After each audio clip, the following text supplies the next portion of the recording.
Barcelona nayo turazigana ariko tuninjira n'ubundi no muri championnat barakinye ahanyuma kuwa kabiri ndetse no kuwa gatatu murabizi no munsi usanzwe wari wa UEFA Champions League imikino yarabaye kuwa kabiri ndetse no kuwa gatatu w'icyumweru gitambutse amakipe yanyu yose yagomba guseruka rero birumvikana umukino wo kuwa kabiri Arsenal mu rugo Emirates Stadium yari yakira ikipe ya Realmadrid biza kurangira Arsenal itsinze umukino ibitego 3 ku busa duhere mu bakinnyi bari babanje mu kibuga kuri uwo mukino ariko tuninje tunarebe exploit individuel zagiye zikora ikinyuranyo mu ikipe ya Arsenal. Arsenal yari maze iminsi itegura umukino ku buryo bukomeye cyane afite boost yo kugarura abakinnyi batandukanye barimo Bukayo Saka ndetse na Martinelli no maze iminsi agarutse Julian Timber yagarutse mu kibuga biryoshye David Raya Saliba Kivior wakinaga mu mwanya wa Gabriel Magalhaes mu match Arsenal yakinnye abantu benshi bafite ubwoba bwo kubura Magalhaes ariko Kivior yitwaye neza cyane mu gufata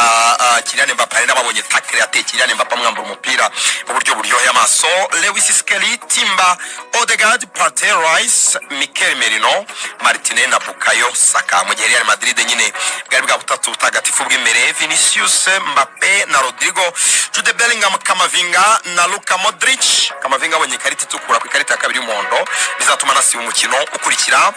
Rudiger Asensio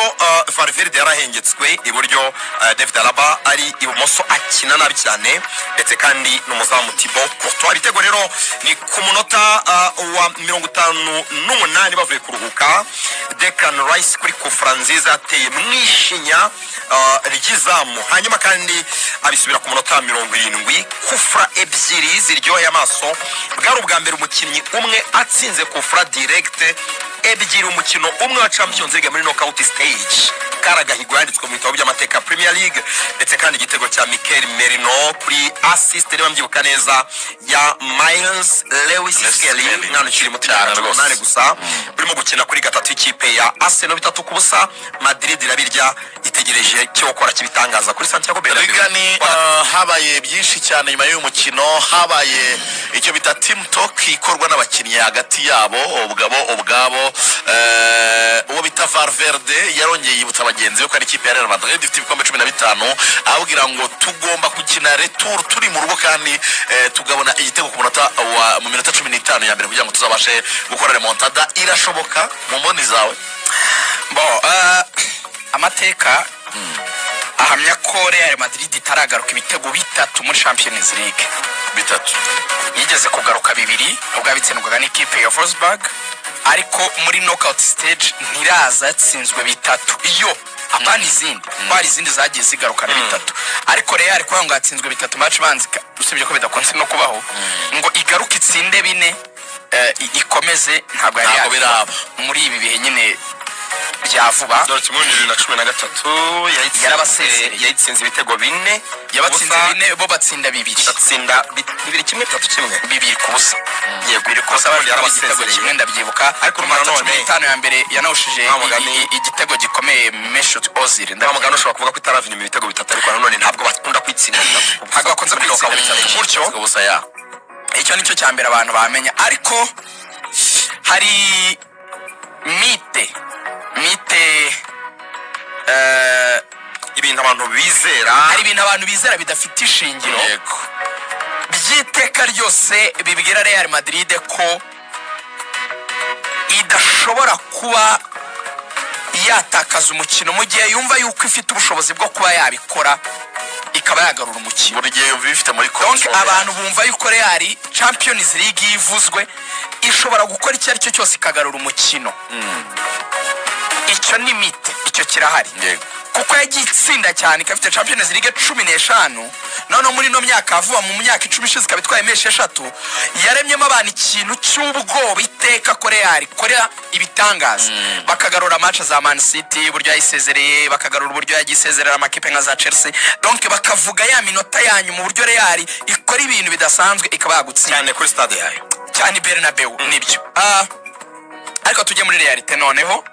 ariko nanone mbere kujya muri realite akaba na logique nanone abantu batakwirengagiza niba Arsenal itsinze Real Madrid ibitego 3 ku busa muri mita ya kabiri nanone na Real Madrid ifite uburenganzira n'ububasha bwo gutsinda Arsenal ibitego 3-0 mu gice cya mbere cyangwa se cya kabiri. So nta rindi banga Arsenal yakoresheje ryatumye itsinda Real ibitego 3-0 muri mita ya kabiri gusa igice cya mbere cye cyananiranye. Na Real Madrid nayo yari maze igaragaza intege icyo ngiye nicyo nshaka gutindaho. Real gutsindwa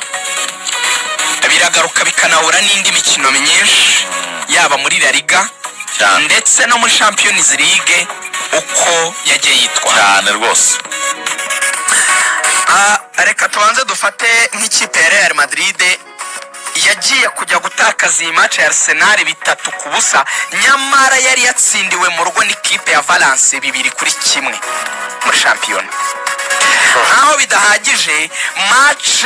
yakurikiye Arsenal Real Madrid yatsinze igitego 1-0 itsinda Deportivo Alaves nyamara yabonyemo carton rouge